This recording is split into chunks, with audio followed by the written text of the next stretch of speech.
Hello shooters, today's edition of Man vs. Handgun is the Polymer80 G19. Man versus gun.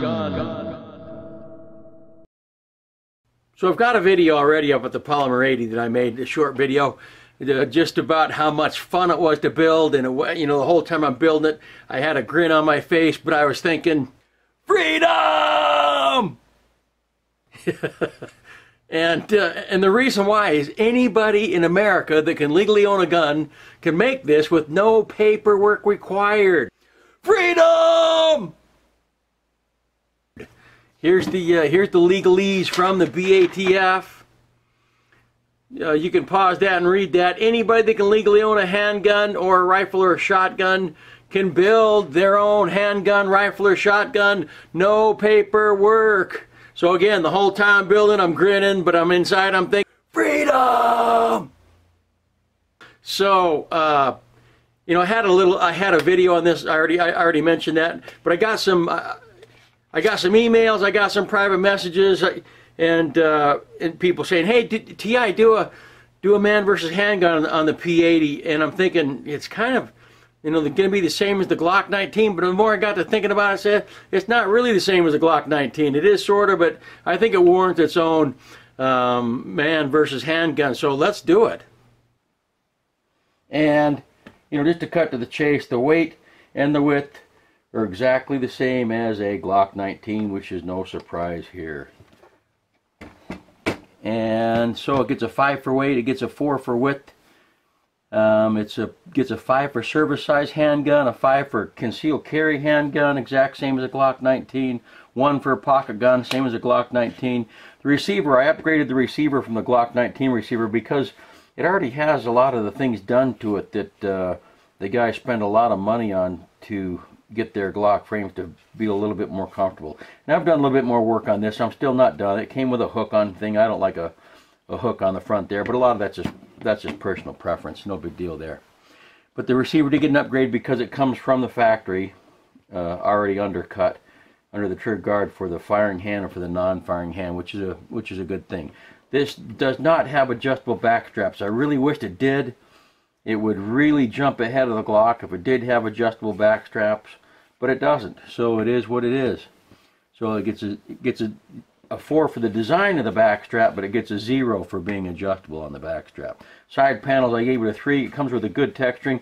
You can get different texturing from Polymer80 on these things.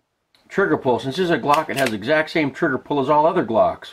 I do have an aftermarket trigger on here, and it's more of a rolling brake instead of a wall like a regular Glock. I really don't like the rolling brake. If you come from a double action revolver world, you'd like the trigger that I have in this. I don't come from a double action revolver world.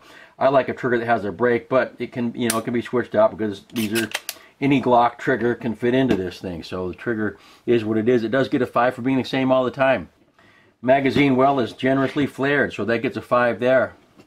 Magazine, it's a Glock magazine, right? So it gets a 4. I like steel magazines better. They slide in, they slide out better than plastic on plastic. But Glock magazines work, they're good to go. Glock magazine base plate is not one-handed friendly. Ease of seating of these is not as easy as a steel magazine. That's just the facts. Polymer on polymer, there's some drag there. If you put a steel magazine in a polymer frame, it's much easier to get in and out. Magazine release is Glock magazine release, so it gets exact same as a Glock 19. Location exact same as a Glock 19. Get 4s on there. It's not mirror image, it's only one side. The safety is in the trigger like all other Glocks, so it gets a 5 across the board there for location, mirror image, and same all the time. Slide catch release exact same as a Glock. We get a 4 there on the location. Get a 4 there on design. It's not mirror image, it's only on one side, and you cannot switch it to the other side. Rear sight is excellent on this. It is suppressor height rear sight. Plenty to grab on there. If you're not running optic, if you're running optic, then you can grab on the optic. But it's way better than the Glock stock sight. The front sight is Trijicon HD style. I really like those. And since it is suppressor height, you can even use the front sight to manipulate the slide if you have to. So really good. I like suppressor height sights.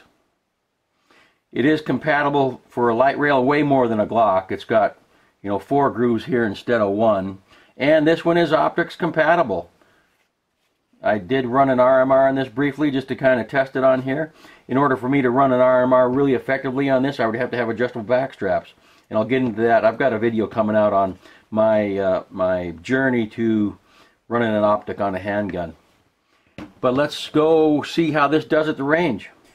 This thing is more comfortable to shoot than a stock Glock 19, to be sure, because it already comes with the undercut trigger guard and for the shooting hand as well as the non-firing hand. Trigger pull is going to be whatever trigger you put in it, but just the feel of it, it's nicer to shoot than a stock Glock 19. Now, if you have a modified Glock 19 like I do, where I've already undercut the trigger guard, blah blah blah, it's going to feel almost identically, but it's going to feel better than a stock. But you got that grin, because you made this thing because you're an American. Folks, this is just a joy to build and a joy to shoot. If you're an American and if you bleed red, you've got to build a Polymer 80 or some other kind of, AR or whatever you can build. You just got to build one of these things because you're an American, that's why. Thank you for watching. Appreciate all the shares, likes, and subscribes. As always, ensure that your training and your practice is preparing you for the real world. Your real world, and not for the fantasy land of the shooting range. And have a nice day.